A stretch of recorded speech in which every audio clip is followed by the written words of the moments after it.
भगवान राम को हम नहीं मानते हैं, कहने वाले जीतन राम मांझी के बोल अब बदल गए हैं। भाजपा के साथ जाते ही जीतन राम मांझी अब सनातनी बनने लगे हैं।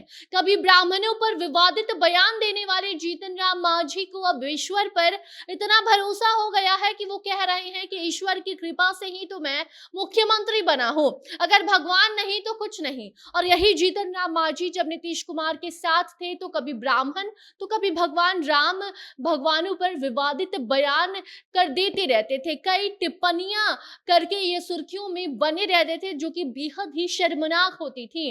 और अब जो इनके बोल बदले हैं आपको सब कुछ हम बताएंगे, उसके पीछे का कारण क्या है ये भी समझाएंगे। मगर उसके पहले नमस्कार, आप जनता जंक्शन देख रहे हैं और मैं आपके साथ वंदना पांडे, कैमरा पर्सन विशाल के साथ। जीतन राम मांझी को भगवान पर भरोसा नहीं था, जो राम को नहीं मानते थे, जो भगवान राम को काल्पनिक बताते थे, आज वो भगवान पर भरोसा करने लगे हैं। बात अच्छी है, मगर ये बुद्धि इतने देर से क्यों आई, सवाल ये है। जी हाँ, साल 2022 में मांझी जब नीतीश कुमार के साथ थे तो कहते हैं कि राम को वो नहीं मानते हैं। कई बार ब्राह्मणों को लेकर भी अपने विवादित बयानों के कारण जीतन राम मांझी चर्चा में रह चुके हैं। अब ब्राह्मणों को गाली भी देते रहते हैं, लेकिन अब वो कहते हैं कि हमको भगवान पर काफी भरोसा है। हमको लगा नहीं था कि हम कभी मुख्यमंत्री बन पाएंगे, लेकिन ईश्वर की कृपा ऐसी रही कि हम मुख्यमंत्री भी बन गए। जीतन राम मांझी के सुर एकदम से बदले बदले नजर आ रहे हैं और उसके पीछे कारण भाजपा का साथ बताया जा रहा है। अब इनके पीछे नीतीश कुमार नहीं खड़े हैं, नीतीश कुमार का साथ अब इनको नहीं मिल रहा है और यही कारण है कि अब कभी भगवान को नहीं मानने वाले, ईश्वर पर सवाल उठाने वाले जीतन राम मांझी भगवान की पूजा कर रहे हैं और लोगों से भी कह रहे हैं कि आप भी भगवान को मानिए, आप भी भगवान को पूजिए। और ये भी कह रहे हैं कि अगर भगवान नहीं होते तो हम कभी भी बिहार के लोगों को अपनी सेवा नहीं दे पाते। काफी गरीबी से हम ऊंचे हुए हैं और उसके पीछे सिर्फ और सिर्फ ईश्वर का हाथ है, उनकी कृपा हमारे ऊपर बनी हुई है। और ये कह रहे हैं वो जीतन राम मांझी जो कभी भगवान राम पर सवाल उठाते थे।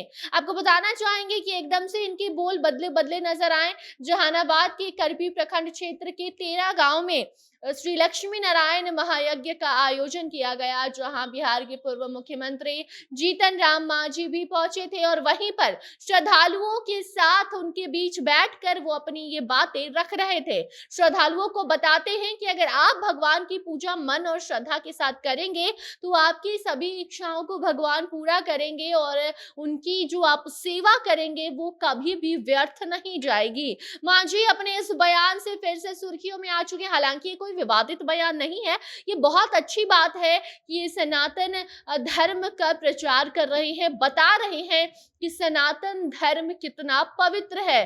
जी हाँ, धीरे धीरे भगवान पर विश्वास जो ये करने लगे हैं, ये काफी अच्छी बात है, सनातन धर्म को अपनाने लगे हैं। लेकिन उसके साथ साथ मांझी ने ये भी बता दिया है कि कहीं ना कहीं अब उनको या तो भाजपा का डर है, क्योंकि अचानक से ये बोल तो बदलेंगे नहीं।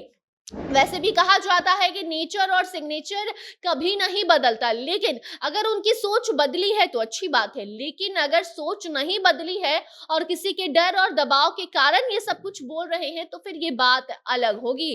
कहीं ना कहीं इनको पता होगा कि अगर ऐसा कुछ वो बोलते हैं जिससे सनातनियों को ठेस पहुंचता है तो फिर इनके ऊपर किसी का हाथ नहीं रहेगा, इनसे भी सवाल दाग दिए जाएंगे। और यही कारण है कि अब ये सनातन धर्म को बहुत ही पवित्र धर्म बता रहे हैं और ये भी कह रहे हैं कि सनातन धर्म को मानने वाले लोगों की भलाई होती है। सनातनियों को उनके कर्म के अनुसार ईश्वर जल्द ही फल दिया करते हैं। एकदम से धार्मिक हो गए हैं मांझी और ये सब कुछ ये श्रद्धालुओं के बीच बैठकर जहानाबाद में बता रहे थे। बाकी आपको बता दें कि उसके पहले जब इनके माथे पर नीतीश कुमार का हाथ था, नीतीश कुमार के साथ थे, तब इन्होंने श्री राम पर विवादित बयान दिया था, जहां इन्होंने कहा था कि हम तुलसीदास वाल्मीकि जी को मानते हैं, राम को नहीं मानते। श्री राम कथा के काल्पनिक सिर्फ और सिर्फ एक पात्र हैं। तो वहीं ब्राह्मणों को लेकर भी कई बार ये विवादित बयान दे चुके हैं, कई बार ब्राह्मणों को ये गाली भी देते आए हैं। मगर अब एनडीए का हिस्सा बन चुके जीतन राम मांझी के बोल बदले हुए नजर आ रहे हैं। बाकी उस पर अब ये आगे कोई सफाई देते हैं या फिर ये मान लेते हैं कि हाँ ये बदल रहे हैं, ये देखने वाली बात होगी। तब तक आपको इनका ये बदला रूप कैसा लगा, खबर पर अपनी राय आप कमेंट बॉक्स में जरूर जरूर बताइएगा, वीडियो को शेयर कीजिए और बाकी खबरों के लिए बने रहिए जनता जंक्शन के साथ। धन्यवाद।